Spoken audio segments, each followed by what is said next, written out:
不知不覺，我們已經在西雅圖住了10年。說實話，現在哪裡都不想去，尤其到了夏天，連旅遊的慾望都沒有。到底是什麼讓我們這麼喜歡這裡？為什麼我覺得西雅圖是全美國最適合養孩子的城市？今天我來分享10個理由，有些很直觀，有些是住久了以後才越來越覺得重要。先說第一個，大家去搜西雅圖出現的第一張照片，必然有雪山。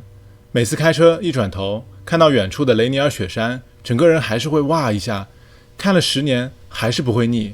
我真的去查過，全世界能常年看到雪山的城市其實沒那麼多。在美國的話，要在丹佛、鹽湖城這樣的內陸城市，像西雅圖這樣又靠着海又能看到雪山的非常少見。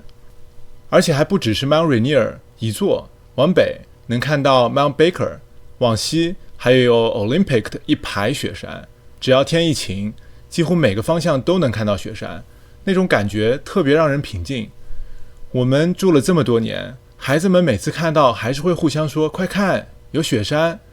尤其是雷尼爾，像一個大的冰淇淋，一座城市能天天給你這種小小的驚喜，其實挺奢侈的。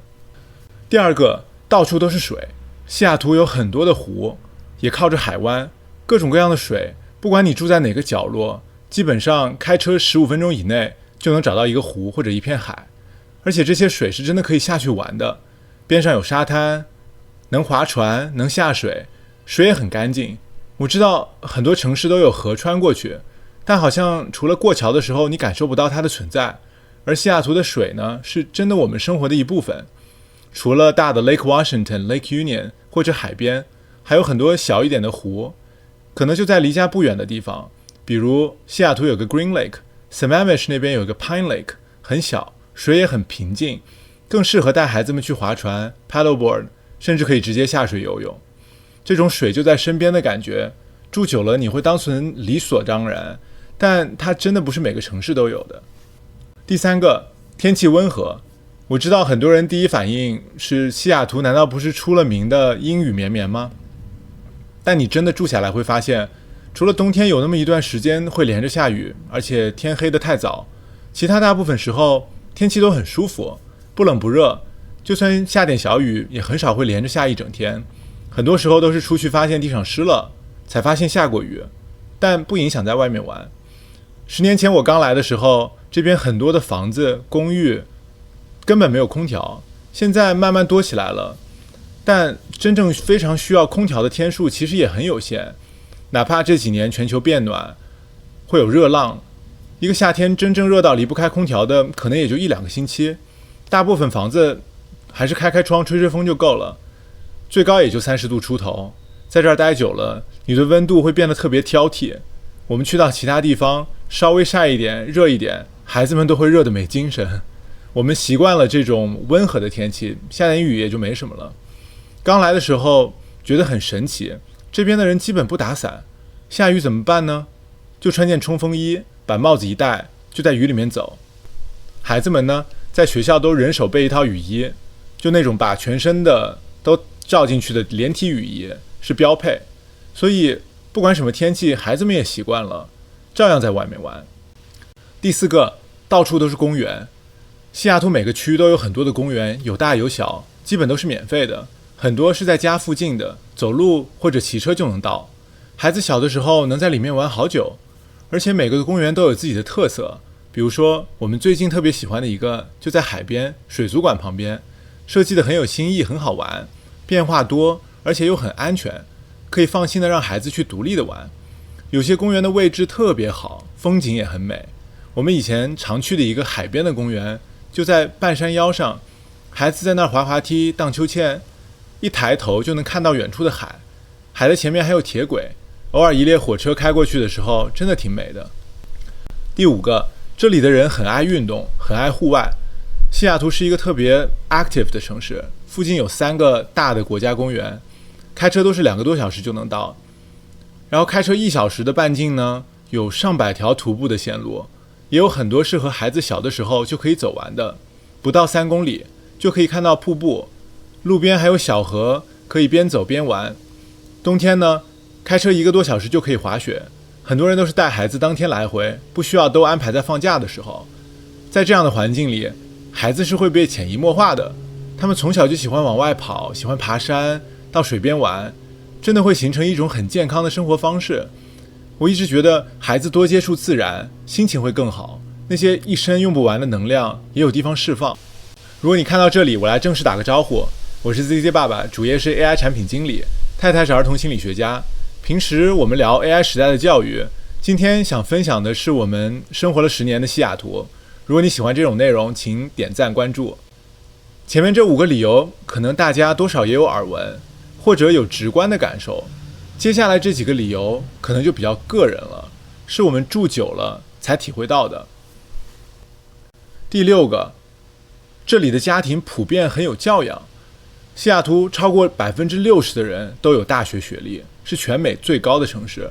所以家長本身受教育水平就比較高，也很重視孩子的教育。不只是說在學校看成績，而是大家在教育孩子的方方面面上都很上心，教出來的孩子很有教養、有禮貌。我們去公園、去 playground 玩，看到的孩子大部分都很有規矩，會排隊，會照顧小一點的孩子，跑起來也不會隨便衝撞，就算不小心撞到了別人也會道歉，很少看到玩得很野的孩子。這種小細節讓你帶孩子出去玩特別安心，孩子們經常5分鐘之內就認識一個新朋友，湊一起就可以開始玩了，不太擔心他們的安全。第7個，亞裔的家庭、華裔的家庭很多，你不用擔心孩子孤單。孩子身邊從小就有很多華裔的小夥伴一起玩，你完全可以有自己的一個小圈子，不用逼着自己去融入什麼，你可以很自在地做自己。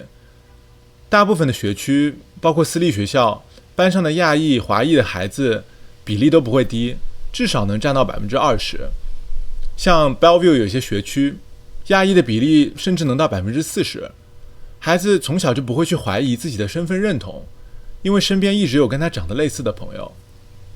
也因為這樣，孩子的中文能保留得很好，尤其是小的時候，很多 play date 約的朋友也會講中文，所以孩子的中文不會變成只在家裡跟爸媽講，出去跟朋友玩的時候，有的時候也可以繼續說中文。第8個，這個城市很適合 I 人，內向的。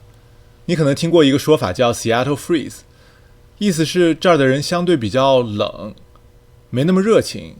有的人把它當成一個缺點，但我倒覺得對很多人來說不一定是壞事，因為這裡少了很多表面上的社交壓力，不需要總是去大的 party， 大家的相處更多是一起做個什麼活動，一起去爬個山啊，玩個桌遊啊。我們爬山的時候經常會碰到一些高中生，幾個人一起，一路上有說有笑，帶着自己家的狗，看起來就是一種很健康的朋友關係。這種關係更自然，也更真誠。孩子在這樣的環境中長大呢，學到的社交不是應付場面，也不會沾上不好的習慣。也可以說，西雅圖是一個挺包容的地方，它不要求你有某一種特定的性格，適合那種介於內向和外向之間的人。我覺得這也是大部分人真實的狀態，是需要一些朋友，一些圈子，但不需要時時刻刻那麼熱情。孩子有幾個好的玩伴，有幾個家庭可以聚在一起就好了。第9個，不卷也不躺平，這是很難得的一個平衡。作為大人，你在這兒能接觸到很多科技圈的人，做的都是挺前沿的東西，做 AI 的也很多，但這裡的氛圍遠沒有灣區那麼卷。大部分人沒有在拼命找下一個風口，非要加入一個獨角獸，早日實現財富自由。但這個地方也是藏龍臥虎，班上的同學家長說不定就是哪個公司的創始人。大家對孩子有要求，但沒有那麼卷，不是一定要把孩子送去什麼特別精英的地方。西雅圖是有那麼幾所比較難進的私立學校，但也不是說所有人都擠在那條路上，而且這一所進不了，大概率能進另一所質量差不多的。公立學校也不是說非得去搶那麼幾個學區不可。輔導班、課外活動也都有很多，只是遠遠沒有到全民都卷的那種程度。西雅圖的家長群偶爾討論一下奧數，我都覺得已經很厲害了。從灣區過來的家長還說這個群很 chill， 遠遠比不上灣區的家長群，經常會分享怎麼帶出來冠軍的。相比起來，西雅圖很鬆弛，是我覺得舒服的。第10個，這裡的人不太在物質上攀比，其實挺多有錢的。Redfin 上看一下就發現房子都不便宜，最貴的區域像 Medina 均價超過500萬美元，住了一些世界級的富豪。東區和 Mercer Island 很多區域也動不動就是200-300萬，但你走在街上常常感受不到。很多人穿得特別普通，開的車也一般，滿街都是經濟實用的特斯拉。這裡不是一個愛炫的地方，消費主義的味道沒那麼重。這種低調不光是大人，孩子也是，你很少看到孩子之間去比這個比那個。當然，這不是說西雅圖的生活成本低，除了房子以外，其實吃飯也不便宜，隨便吃點簡單的都會比別的地方貴一些。但同時呢，真正奢侈的那些消費，西雅圖的選擇特別少，遠遠比不上紐約和 LA。 奢侈品牌的店開的不多，夠得上米其林的高級餐廳一只手就能數得過來，也沒有什麼夜生活，沒有什麼超級奢侈的消費場所。很多朋友從其他地方搬來西雅圖之後，發現自己的禮服啊、西裝啊完全沒有機會穿，一套衣服可以上山也可以去上班。所以要是很想炫富、愛打扮，要開跑車，那西雅圖不適合，應該去南加州或者紐約。如果覺得樸素一點也沒什麼，更實在的生活，也不想讓孩子背上太多攀比的壓力，這裡會是一個挺好的選擇。低調老錢，不對，這裡也沒什麼老錢，都是新錢，而且不會花。說了這麼多，其實這些理由單獨拿出來，沒有一個是決定性的，但他們放在一起，就讓我們覺得帶孩子比較舒服、自在。可能這就是為什麼我們住了10年，還是哪裡也不想去。今天這一期，就算是我們寫給西雅圖的一封情書。如果你也住在西雅圖，你最喜歡這裡的什麼？如果你還沒來過，今天這10個理由裡面有哪一個最讓你意外？歡迎在評論區裡聊聊。